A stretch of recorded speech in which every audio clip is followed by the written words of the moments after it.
Alors, les amis, j'ai d'abord commencé à ajouter une boîte de pêche. D'accord? Pour ma part, ce sont des pêches en conserve. Je les ai coupées en petits cubes.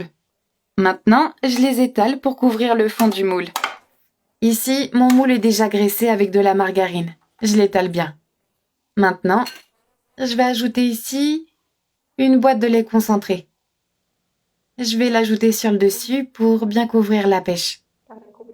Et je vais l'étaler un petit peu. Sur les côtés aussi. Oh, ici où il n'y en avait pas.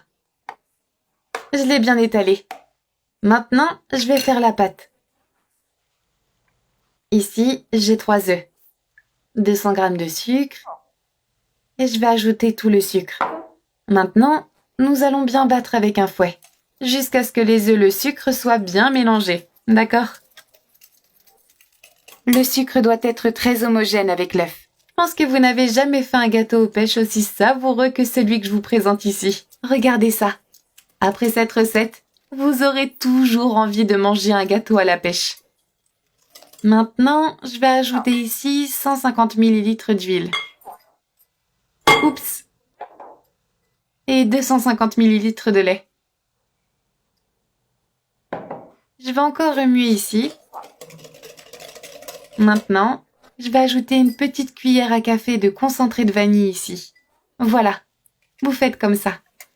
Je vais encore remuer, juste un peu, pour bien mélanger. Je vais maintenant ajouter de la farine ici, en la tamisant, pour que la pâte soit bien lisse. J'ai ici 350 g de farine de blé. Maintenant, je vais ajouter la levure ici. Juste une cuillère à soupe. Et je vais remuer la pâte encore, pour la rendre très homogène et sans grumeaux. Donc, ici, notre pâte, oh, elle est très lisse, juste comme il faut. Maintenant, je vais la mettre ici, dans le moule avec les pêches que nous avons déjà coupées. En ajoutant comme ça. Toujours comme ceci, pour que la pâte s'étale bien. Pas seulement à un endroit.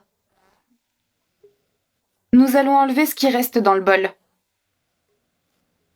Enlevons tout ce qui reste, pour ne rien perdre.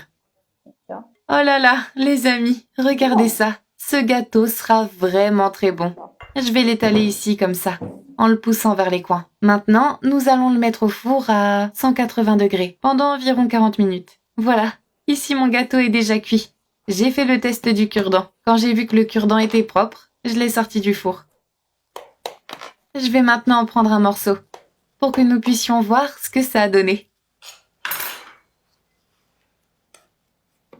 Regardez, c'est très moelleux.